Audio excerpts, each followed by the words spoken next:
And this legend of the Norse gods is told by one of the characters himself. Please allow me to introduce myself. You will have heard already of some of my crimes. I confess that I'm proud of them, despite what others say. It was I who cut off the golden hair of Sif, the goddess of corn, and I was the one who stole Freya's necklace. Eden, with her golden apples of immortality, was kidnapped by none other than me. And didn't I sting Brock and do everything I could to spoil Thor's thunder-clapping hammer? Yes, if you do not recognise my face, as charred as a burnt-out tree, and my eyes, which dance like flames, you will know me by my deeds. I am Loki, god of fire, mischief, and all those things that are naughty but fun. Some, I am afraid, say that I'm bad. Look you, my life was never easy. I always had a bit of an identity crisis, and I still don't know whether I'm the son of Odin or his brother. Am I a god or am I a giant? And if I'm half and half of these two groups, bound to war throughout the ages, where does that leave me? Being the god of fire, it didn't help me either. Everyone knows that sometimes fire warms you up, and other times it burns down your house and fields and forest and everything else.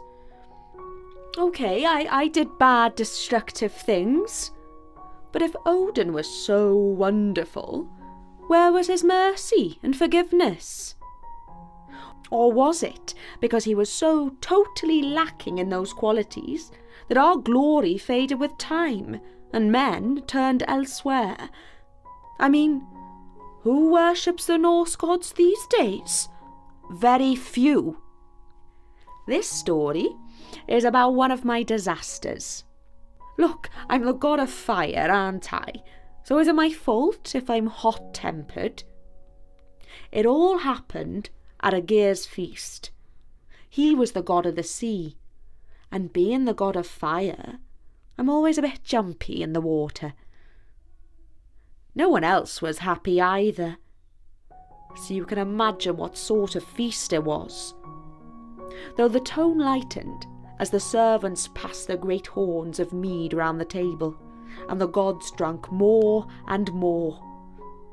But somehow they missed me out.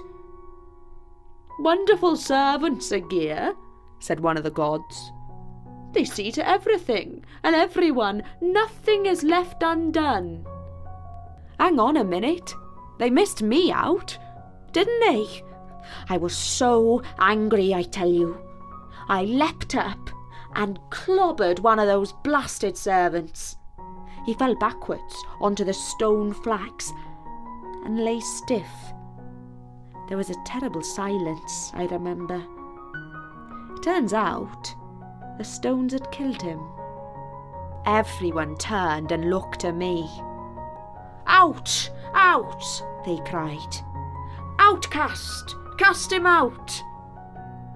I got up and left the hall, but not for long. It was too wet for me in the rain, see? Another servant was outside the hall, and I asked him what they were talking about. "Oh, they're all having a lovely time," said the servant, looking at me. "But they've nothing good to say about you." Incensed, I strode back into the hall and faced the silence. "I am cold and wet. I have a thirst also. Who will give me to drink? Who will pass the horn to me?" No one spoke. "I've come to take my place." "Why are you all so quiet?" "Oh, you outcast me, is it? Do you turn me away?" And then at last a voice boomed. "You will never more have a place among the gods. You must leave." That was Odin, the god who was probably my own father. Well, if that's how it was, I did have something to say. A curse upon you. Not a weedy human curse, but a curse from one of your own, a curse from a god to the gods. You find fault with me, but I, Loki, will never forget the faults that are yours. You, Odin, are a bit short on mercy and forgiveness, aren't you? Yours is a hard wisdom, isn't it? And you, Eden, did you not leave Asgard of your own will, even if I did sweet talk you all the way out of the gates? You have always been stupid. All you can do is hold a basket. And so I carried on till I got to Thor, god of thunder and war. Are you not puffed up with pride? I said. But where would you be without your hammer? And I don't regret cutting the hair of that silly wife of yours. I think it suited her anyway. I agree, it might have been better to leave Thor out of this. But as I said, I am a bit hot-tempered. Impulsive, shall we call it.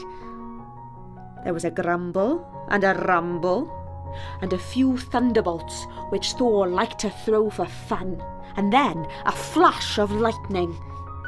Thor stood in front of me, towering with rage, and swinging his hammer about. It really was time to go. Curse the lot of you, I cried. May you and yours be consumed in the endless fire, both now and at the end of days. I will admit that I did take things a little bit far with these insults and curses. Anyway, I left and wandered lonely over the earth, looking for somewhere safe to hide. The gods were sure to search me out and exact vengeance. I settled in a deep valley with a river hidden in the mountains, and I built a house with windows in every wall so I could always see if anyone was coming. Not that I relied on the windows alone. Oh, don't forget, I often changed my shape. Because I was afraid of the water, I turned myself into a salmon to get used to it. What terrific swims and jumps I had in that mountain river. I'd always liked fish. Slippery as a fish, isn't that what they say? After a while, I relaxed. My hiding place was safe. No one came looking. When I was not a salmon, but in my true form, I started weaving. Not cloth, but fishing nets. They were new, because I'd invented them. But they did take a long time to make. I had plenty of time, though. One day, Odin looked down on the world and saw someone busy making nets. Quickly, he called Thor and Kvasir, who was quite a bit sharper than that thick thunder god, and sent them down to the valley where I was hiding. I was so busy making my net, I forgot to look out the window. I heard the cracking of branches. They were nearly upon me. I flung the half-woven net onto the fire, and salmon jumped into the river. The three gods went into my house and looked around. Kvasir found the charred remains of my net. I know what it is. It's a fishing net. Loki was always a brilliant fisherman, and I wouldn't be surprised if he's turned into a fish and leapt into the river. Let's finish the net and fish for him. It didn't take the three of them long to finish the net. Then they walked softly to the river and dragged it slowly from bank to bank. I sank to the bottom and lay between two rocks, so the net passed over me. Then the gods tied a heavy stone to the net so that it could not miss me. But I jumped over it and rushed headlong down a waterfall.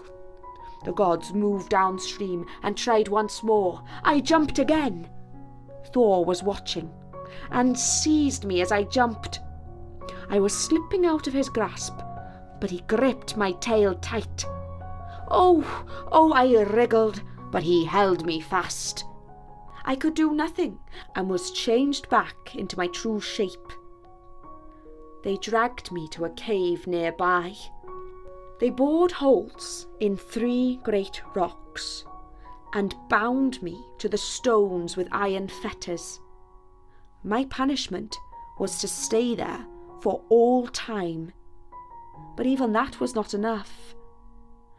They hung a serpent over me to drop poison onto my face. I cannot tell you how painful this was. No words can describe it. Thank goodness I had a good wife, Seacon, though I was not a good husband. She heard my screams echoing in the wind and came to try to help me. She caught the poison in a cup, but when it was full and she tried to empty it, the drops of poison by magic fell back onto me. I could not escape them, try though I did. I even tried to set myself free. I strained the iron on my flesh and pulled so hard that the earth trembled and quaked. But it was no good. I could not slip free. And that was that. I, Loki, received my punishment until the end of the world. Then I will become pure fire, consume my chains, and fight against the gods with my flame of destruction.